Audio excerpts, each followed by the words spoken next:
As a nation mourns the loss of Ratan Tata, let's turn the clock back and celebrate his life and the person on this special show, Remembering Ratan. I have four individuals with me from totally different walks of life and stages as well, but have one common theme. They've had the privilege of working with and interacting with Ratan Tata. I have with me Bharat Puri, who's the MD of Pidilite. He's worked with Ratan Tata during his stint at Mondelez and also currently sits on the board of Tata Consumer. Sanjeev Kapoor, who we all know as the chef, has worked with the Tata Group on many projects and closely collaborated with Ratan Tata as well. We'll be joined by Ambi Parmeswaran, who's a former ad man at FCB Ulka, has a lot of insight on his interaction with Ratan Tata at Tata Motors, a lot of the key launches, insightful stories that he'll bring as well. And we have with us Yash Kotak, who's the youngest in this panel right now, but the co-founder of Bohico. That's among the first few companies in which Ratan Tata had made a personal investment about 7 years ago. Thanks a lot, gentlemen, for taking the time out for Ratan Tata. Let's remember Ratan. Mr. Puri, let's come to you first. You know, you've had an interesting intertwining of lives with Mr. Tata. First up, when you were at Mondelez, he was sitting on the Mondelez Global Board. And then now you at the Tata Consumer Board as well. Tell us about some of these anecdotes that, you've had with him, some of the specific time that you've spent with him. Thank you. Thank you, Mangalam. Firstly, sad day. I mean, this is one of those days when you feel that a family member has passed away because he's just one of those Indians who make you proud to be an Indian. Totally. I was very fortunate. Mr. Tata was part of the Mondelez board. I think the chair lady of Mondelez, Irene Rosenfeld, and he were at Cornell together, and she therefore persuaded him to join the Mondelez board. Mondelez would have an annual board retreat in one of these lovely locations in the US. At one of the retreats, I think it was at Cape Cod, I was the lone Indian senior manager there at that retreat, and therefore I was given charge of looking after Mr. Tata when he was there. And it was, I must say, an absolute pleasure. I mean, two things really stood out. One, his humility, his gentlemanliness. I mean, he's just, he would wear his achievements, his title or his name very, very lightly and absolutely willing to give time at any point of time. The second was his concern for others. You know, I remember his turning to me and said, you people spend so much time discussing 0.5% of market share, but shouldn't you be discussing that, in emerging markets, can your confectionery be used to smuggle in vitamins, to smuggle in nutrition? You don't spend enough time discussing things like that.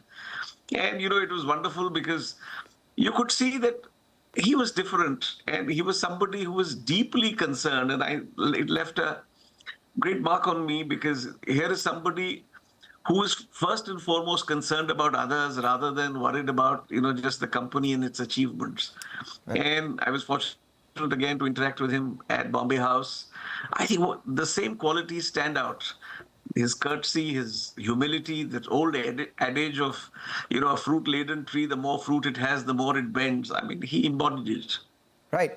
That's something that is a sentiment which has been echoed by everyone who's ever interacted with him, and a lot of people who haven't even interacted with him. Just the aura around him was of humility. You said you were entrusted with the duty of taking care of him. Was there anything specific that he required that you need to take care of him? And are there any stories that you have from there? He was the easiest person to take on because he was thoroughly embarrassed. I would walk him to his, this place had these beautiful villas at Cape Cod, and I would walk him to the villa first. He would refuse to take any form. He would say, no, we'll walk. And he would be very embarrassed. Why you? I know I can find my way to the villa. I mean, I'll be there, then I'll be there to pick him up. And again, he would say, listen, I'll reach the conference room, don't worry. But I said, Mr. Tata, it's a pleasure for me to spend these 10 minutes walking with you. So, I mean, please don't think that it's in any hassle for me. It's just wonderful. I mean, we talked about the, unfortunate and very sad Bombay terror blasts and his handling of that with Taj and, the way he looked after Taj employees. I mean, those little walks will always remain, part of my fondest memories, Mangalam. All right, we will talk about some of those as well and probably get you to share some of the business insights that he spoke with you as well. But we do have with us Sanjeev Kapoor. Now, we know Sanjeev as the chef, we know Sanjeev as the entrepreneur. But if you look at Ratan Tata's Instagram feed, you know, what stands out is one, the last message that he had given to everyone who was watching. And the second one is a collaboration with you on a lot of these business and, charity projects. Sanjeev, your specific interactions with him and things that you took away. Thank you. Indeed, a very sad day, as Bharat said. I think there are many things that are unsaid between him and I. I think those are more important to me. Those are things that I remember more, I would say. My first, I won't say interaction, but first time I saw him, I had just started doing TV, and this was, I think he had just become the chairman. This was in US Club. And I was struggling with my fame because I didn't really have money, but I was becoming famous. I didn't know how to deal with it. There were too many people who were telling me what to do, what not to do. And I was confused. People say, don't travel by auto, don't do this, wear this, drive in this car, do all of that. And one day, while I was trying to find answers, I saw Mr. Tata at US Club with a dog sitting. And he was the top guy, and there was no fuss, no confusion on who he was, what he had achieved, and he was in control without anyone around him. There was no security, there was no rush, there was nothing. And I was thinking to myself that, oh my God, why was I making too much of all of this, what was happening with me? Here is what you have to learn.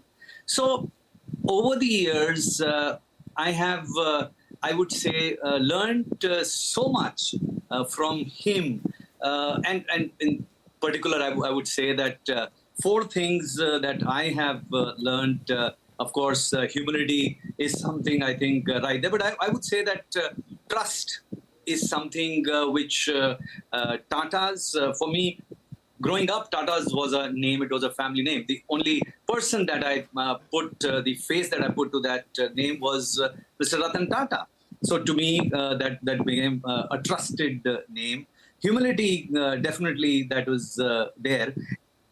And I would say that in terms of compassion, what we have seen is unparalleled. You talked about my collaboration. I would say that with Tata Group, I've had so many collaborations. My first ad was no brand ambassadorship. It wasn't the contract. It was appearing in an ad. It was for Tata Salt. Till date, I continue to be associated in many ventures, including joint ventures in some sense with Tata. So I've been fortunate. So I would say that I've been modeling my life quietly on what he has been showing the way to the world. And in me, there is, I would say that not just a follower, I feel like a son. He was almost my dad's age. Well, I'm tempted to ask you, when was the last time you met him? And I'm sure you all would have discussed food at some point as well, because we had Rajiv Bajaj speak about, him removing the silver tray, giving tea, some cake as well. What were those interactions like? Actually, I would say that in terms of my association with him was not around the food. I was in so much of awe. It was never about food. It was not what I could give him. I was, I would say, selfish. It was what I could take away, all the precious moments that were there. And in fact, recently, a few weeks ago, a couple of months ago, I spoke to my dear friend Puneet Chatwal, who had just met him, and he told me that how important it was for him and how much he loved him. And I have never asked to meet anyone in my life that I want to meet this person. I actually told Puneet, I said, मैं एक बार तेरे साथ चलता हूँ, Puneet. वो रह गया मेरा. Wow, that's interesting. Mr. Puri, let's come back to you because not only are you sitting on the board of Tata Consumer, you're sitting on the board of Tata Motors as well. And these two are companies which are, which were important to take India to the world. Tata Consumer first up, largely because of the Tetley acquisition that they did in 2000. And thereafter, Tata Motors, we all know the big, Jaguar Land Rover acquisition as well. What about his business insight did you pick up in the interactions that you've had with him? I think, the wonderful thing was he spoke little, but when he spoke, you needed to listen because there was wonderful, clear insight. And I've always said, an insight is blindingly obvious until somebody else says it. Until then, it doesn't occur to you. His ability to see the big picture, look at and identify the critical issue and talk about just one or two of those issues and pick from his experience, again, was something at Mondelez, which actually, I must tell you, fascinated everybody. A lot of my colleagues with me at Mondelez and said that, listen, he speaks little, but when he does, you need to listen. And it tells you about the man. One of my colleagues wanted to persuade him, he was looking after Asia Pacific. He was an American. That, listen, Mr. Tata, the greatest thing would be if you came and did a town hall at Mondelez, India. And very tentatively, we approached him. Mr. Tata was just so generous. He said, yes, I will do it. And he actually came to Mondelez, India and did a town hall with all of the employees because he was a board member of Mondelez Worldwide. I mean, that just tells you all about the man in just that one instance. All right, we take that point. Just before we slip into a short break, I'll invite both Ambi and Yash as well. Ambi, of course, has worked on a lot of the, Tata Motors launches when he was the ad man at FCB Ulka. Ambi, just briefly, if you could tell us about your interaction with him. I remember that story of, him actually going down just before the launch of a car and talking specifically about a particular paint. You tell that really well. Yeah, thank you. It's a sad day. For all of us, we've really lost a gem. So my interaction with him, I worked on the Tata Motors business for almost 20 years, and we launched the Tata Indica and then the Tata Indigo. And the story which I've written about in my book, Sponge, is about the launch of the Indigo Marina. The launch was in the evening at 7:30, and I get a call from my client, Mr. Krishnan, saying, look, Mr. Tata is going to NCPA, and can you be there? So I rushed and I went there and was waiting for him, and he came and he got out of his car and he went towards this so-called almost like an electroplated silver-looking car. So he went around it and I was there, and there were two engineers that come from Pune were also there, and then he called me and he probably had seen me as one of the agency guys. So he asked me, what do you think about the car? What do you think about the color? And I went around it and I told him, yeah, it's looking fine, looking great. And then he pointed to some little corner of the car and said, do you think this will be noticed? I said, no, nothing will be noticed. Then he asked me for the layout of how the show is going to happen. And I told him where the car will be parked. Why is the car? He asked me why is the park? So, after all that, he said thank you. And then he spent some time talking to the two engineers. And then he left. I was curious, saying, why did the chairman of such a large group drop everything and then come to check the color of the car at 1 o'clock, 12 o'clock, 1 o'clock in the afternoon? And then the engineers told me that, Mr. Tata had seen this kind of an electroplated looking car in one of his international, auto meets, and he wanted the engineers to try that. Apparently, they tried it. It didn't look good. So a month previous to the launch, he had told them, I don't think we know what we are doing. That's fine. This is something we have tried. It's not working. It's fine. But the engineers there were kind of relentless. They tried again and they called him saying, look, we have the car, can we use it for the launch? So he it's a curiosity, the joy of discovering something new. I think, as a CEO, it's something which one learned from him, that the curiosity, the learning mindset, how as the chairman of the group, he discovered something new, like an electroplated looking car. He came and briefed his engineers about it, and he encouraged them to try it out. And when they when they kind of failed, he said, fine, no problem, we will do something else. But then when they actually managed to do it well, he dropped everything.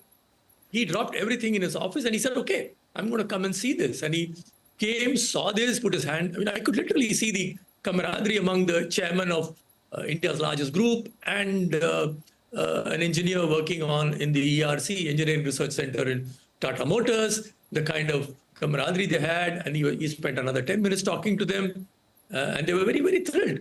So I said, look, this is what management gurus talk about, building a learning organization, and how from the top you show what I call the learning mindset, the curiosity mindset, and then you kind of drill it right through into the company. And I saw that in action, which is what I captured in my book, Sponge, Lessons I Learned from My Clients, and it's also part of a podcast I've done on that with Doshi. So, I've had occasional meetings with him. My regular meetings were not with him. But these are the kind of occasions one really remembers and cherishes, that how the curiosity, learning is great. Yeah, thank you. It's great indeed. What we'll do is fascinating stories. We'll take a short break, come back. We'll hear Yash's side of the story as well, because they literally cornered Ratan Tata into going ahead and investing in their company. So while we've spoken about his business acumen, we've spoken about his life and times, his humility,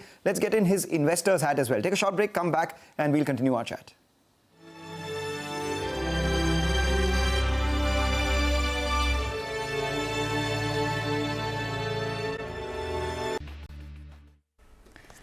Welcome back. You're still tuned into Halftime Report on CNBC-TV18. Well, as we continue our coverage on Mr. Tata and all of his legacy, let's also shift focus to update you in terms of what's happening with the markets. So currently we have the Nifty, which is up only around 61 odd points. It's more of a consolidatory trend that you're seeing there. We have the Bank Nifty, which is up around 0.7%, so outperforming for the Bank Nifty at this point in time. We do have a couple of stocks to cover, so let's do that, and we'll keep getting you updates with regards to what's taking place at NCPA at the viewing. Those are live visuals from the NCPA, as you can see. But as of now, we have a couple of stocks on our radar. Star Health Insurance is under pressure. This is after a massive data leak. Vamakshi is here with more details on this. Well, absolutely. Star Health is reeling under pressure today. The hackers have claimed that data of over 3 crore customers of Star Health has been leaked. In fact, sensitive details, which includes the customer name, policy number, mobile number, PAN number, among several other crucial and sensitive details have been breached. Hackers claim that the Star Health CISO, who is Amarjeet Khanuja, sold the data. Star Health has clarified that we were and they say that they were victims of targeted malicious cyber attack, which resulted in unauthorized and illegal access to certain data. Rigorous forensic investigation led by independent cybersecurity experts is currently underway. They also add that the CISO has been cooperating in the investigation, and so far they have not arrived at any finding of wrongdoing by him. They're also closely working with the government and regulatory authorities at every stage of this investigation. In fact, the Madras High Court, at their request, has also directed all, including certain third parties, to disable access to the relevant information. However, the company clarifies that the operations remain unaffected and all services continue without disruption. So given those factors, Star Health under pressure today.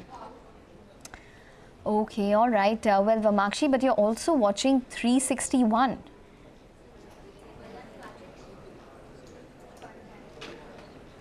Okay, Vamakshi, is my voice reaching you? You're watching 361.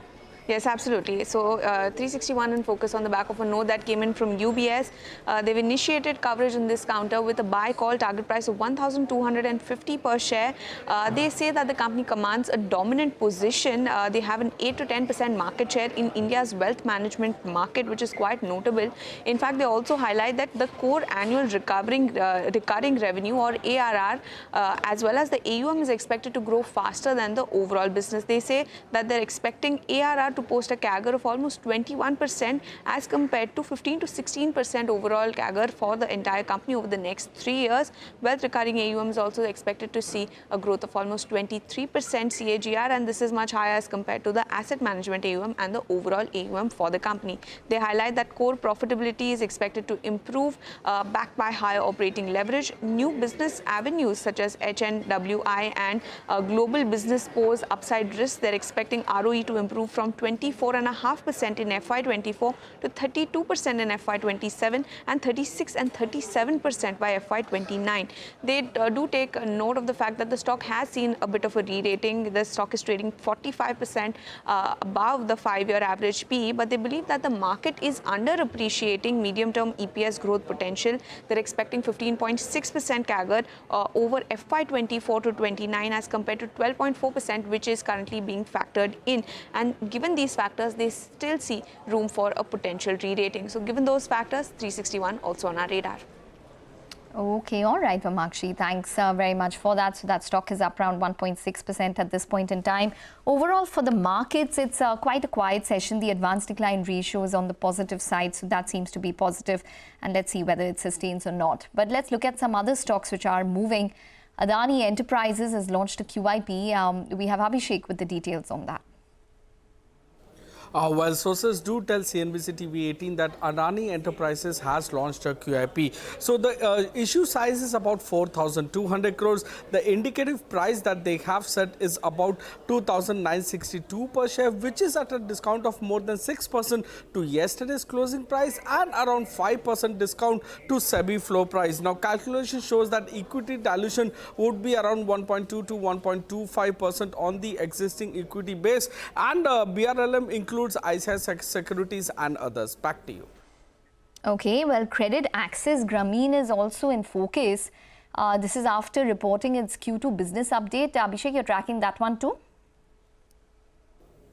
Credit Access Grameen's business update showed that the AUM decline on a sequential basis is the highest in last 9 quarters. So disbursements are down 19.5% YOY and about 10.5% sequentially. They remain strongly capitalized with CRAR at 26.4% versus 25.2% in the previous quarter. However, the AUM growth that's declined on a sequential basis by 4.5% and grown by only 12 to 13% on a YOY basis. Collection efficiency including arrears is at 96.2% versus 97.9% in the previous quarter, and collection efficiency in Q2 of FY24 excluding arrears was about 98.7%. So disbursal to AUM ratio that continues to remain in negative territory for second quarter in a row, now at minus 29.25% versus minus 9.2% in the previous quarter. Overall, in absolute basis, the AUM is at 3-quarter low. Back to you.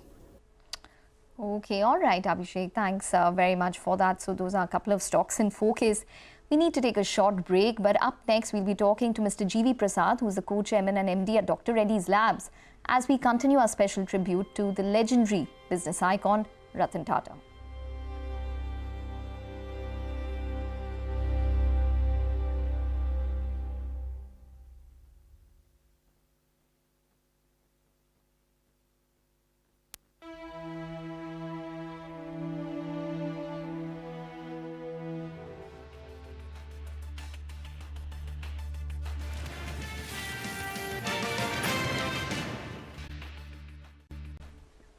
Welcome back. Well, as we continue our coverage on Mr. Tata, we have with us Mr. G.V. Prasad of Dr. Reddy's, who's joining in to share his thoughts.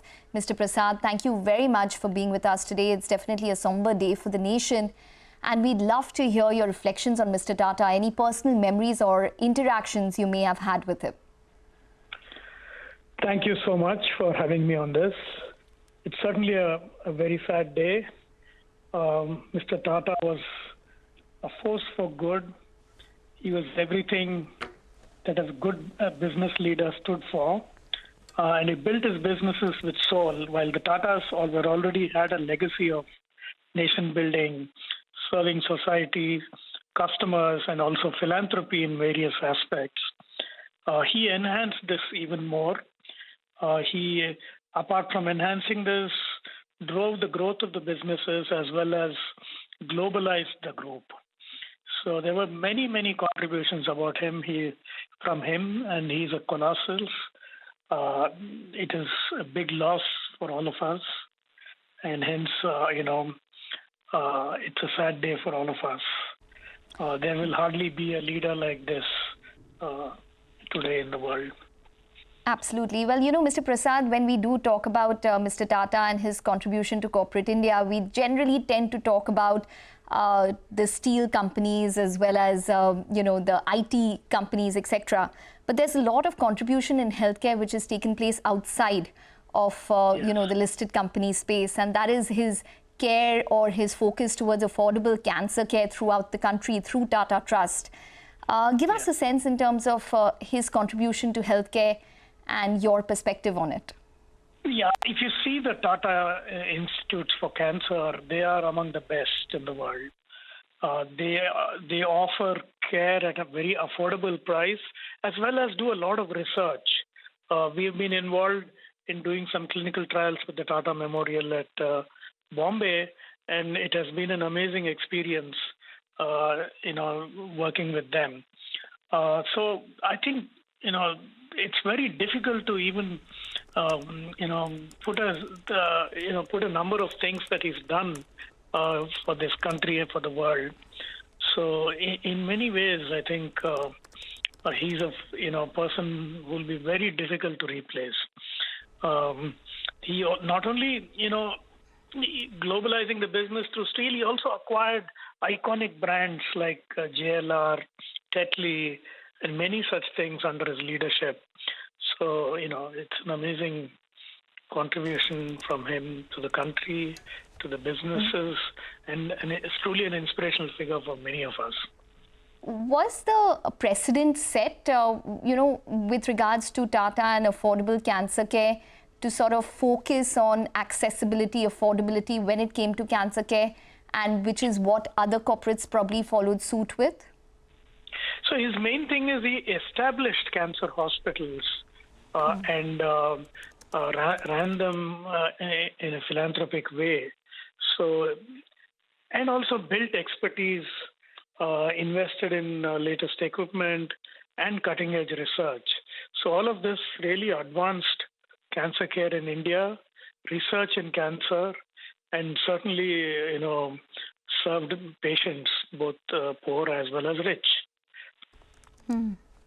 Absolutely. Well, Mr. Prasad, the one thing you probably share in common with Mr. Tata, besides healthcare, is the love for animals that you have as well. And Mr. Tata, he was synonymous with that. What is your sense in terms of the legacy that he would probably leave behind when it comes to animal care?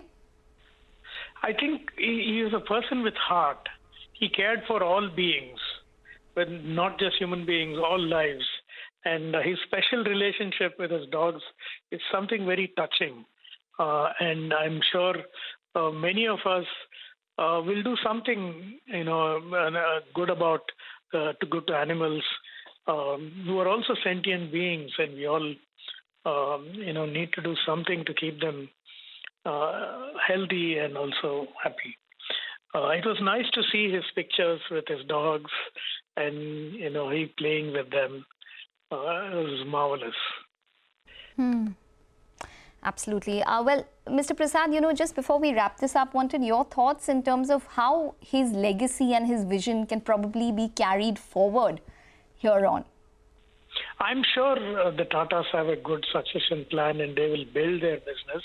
But in society, we have a lot of us who can learn from his life: humility, compassion, serving society, and also all other stakeholders while building businesses. And he's shown, with a great deal of emphasis, how every business can be run with soul, which can be a force for good in society. And that's what I take away. And certainly the next generation of businesses and businessmen can be inspired by him as an individual, how he lived a very simple life, but achieved enormous things in his career. Any personal anecdotes that you would like to share with us, Mr. Prasad? I just met him very briefly, so I don't really have anything, but I was very impressed by his kindness, by his simplicity and humility. I met him in Hyderabad when he was visiting the Falaknuma Palace here, which is a Taj Hotel. That's my interaction with him, and he was very kind. Absolutely. All right, Mr. Prasad, we're going to let you go on that note. Thanks very much for joining in and giving us your brief take on Mr. Tata. Well, definitely a somber day for India at this point in time. Earlier today, in fact, CS Sethi of SBI, Baba Kalyani of Bharat Forge and Rajiv Bajaj of Bajaj Auto also offered their condolences to Ratan Tata. Listen in. We share very deep relationship with SBI, and Tata Group share a deep relationship. And he has been, upheld the best practices of governance throughout his life, and the emulation of his corporate governance, I think, is the need of the hour for the whole corporate India. And as you mentioned, our relationship, the group relationship, goes back more than a century. Ratan Tata really brought India together in terms of India's industry. He created a vision for India to move forward, and that's the respect he gained amongst the entire industry. India will miss him greatly. He was somebody who built a strong and positive brand for India. Whether it was the memories from childhood, whether it was the hospitality, or whether it was the openness to work together, I think it tells me one thing about the person. He was a very, very sensitive man, a man of extraordinary sensitivity. And I think the world needs more people like that who are sensitive to everything that happens around them. All right, we'll take a short break, but on the other side, Manisha Gupta will be talking to Surendra Mehta, the Secretary, Indian Bullion and Jewellers Association. Stay tuned.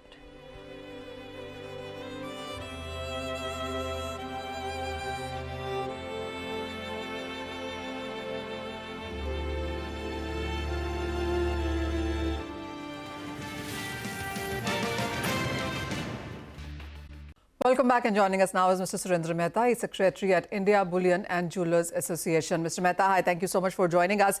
There was a lot of euphoria after we did see that custom duty cut when it came for gold and silver. Everybody suggested that this festival season is going to be quite gung-ho.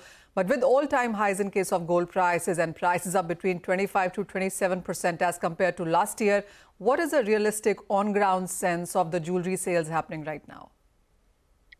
Well, we are seeing, Manisha, some surprising trend, and the trend is like, the tier 1 cities are not getting a good sales, but tier 2 cities and 3 cities are getting a very good sale. Recently, I had been to cities like Jabalpur, Raipur, and I find a lot of walk-in customer buying jewelry. Even the prices were about 76,000 or so. But if you look at cities like Bombay, Delhi, then the sales, sales are not as high as compared to the last year.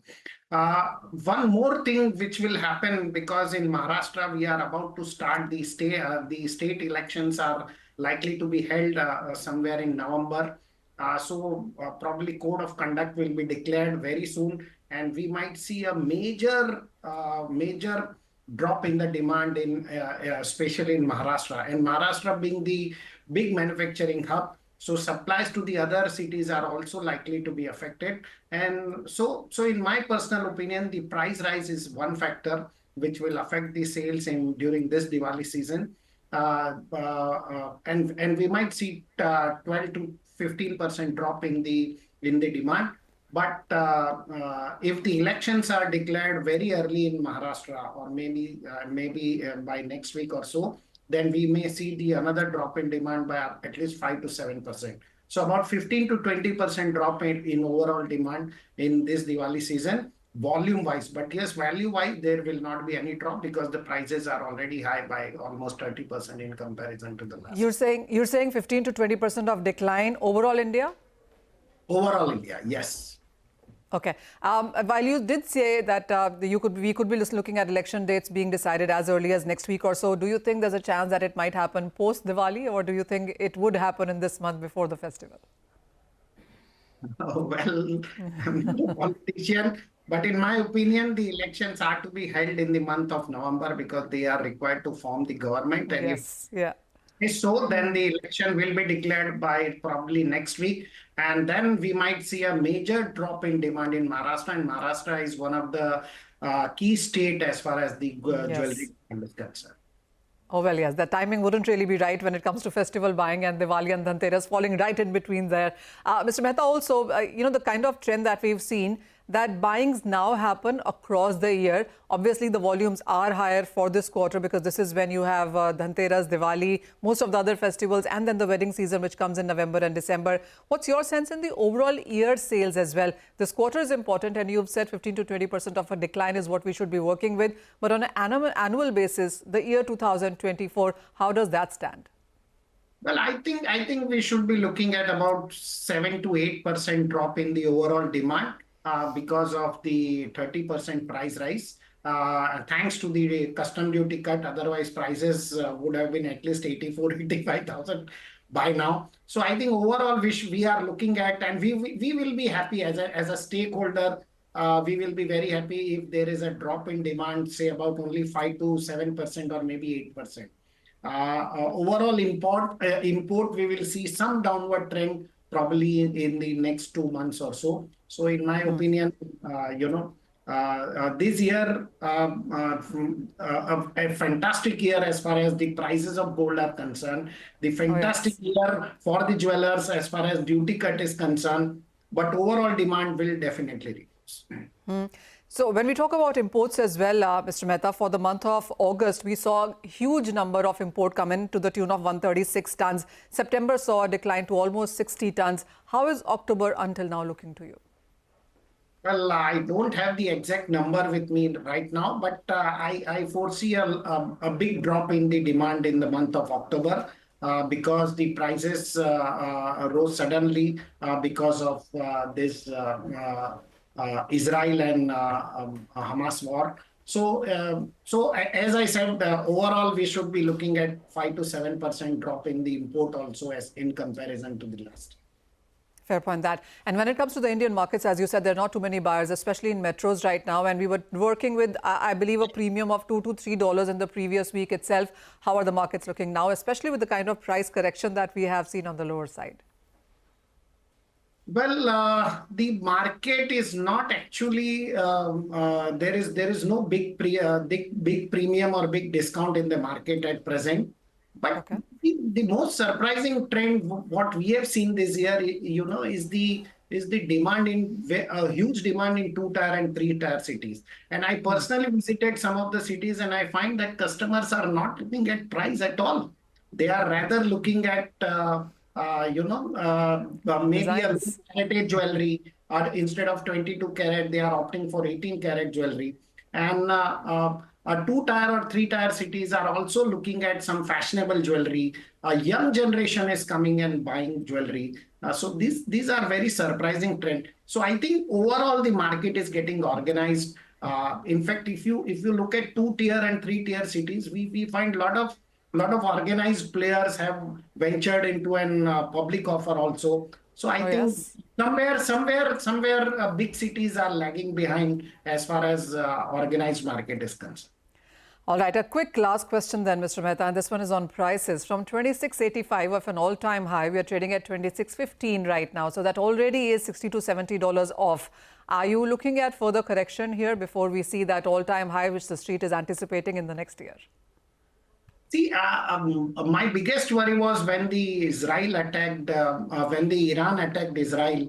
On that particular day, the gold prices could not breach the overall high of $2,686. In fact, the highest after the missile attack was only $2,673. So it clearly means that gold prices currently are not moving towards the higher side. But on the lower side, if you look at the trend in the last two days, they are not coming below $2,600 also.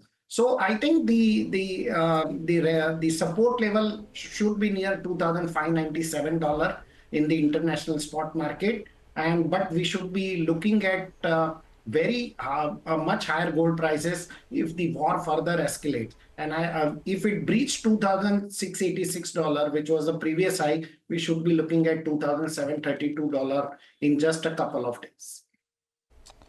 Okay, all right, Manisha. Thanks very much for taking us through that conversation. Well, we need to wrap up on the show, but with the news that we have the Nifty, which is just about holding 25,000 at this point in time. So let's see whether that level is held as we carry on with trade. Currently just about higher by around 35 odd points. Mid-cap index also absolutely flattened out and given up gains. In fact, we have the advanced decline ratio, which is still in positive terrain, but let's see how that progresses as the day goes on. Bank Nifty up around 0.8%, so that's holding up steady. To watch out for a couple of these pharmaceutical stocks, Lupin, Marksons, Concord Biotech, Cipla, all of these stocks are under pressure today. So there seems to be some skimming off of profits from the pharmaceutical space. It's a wrap on the show. Business Lunch up next.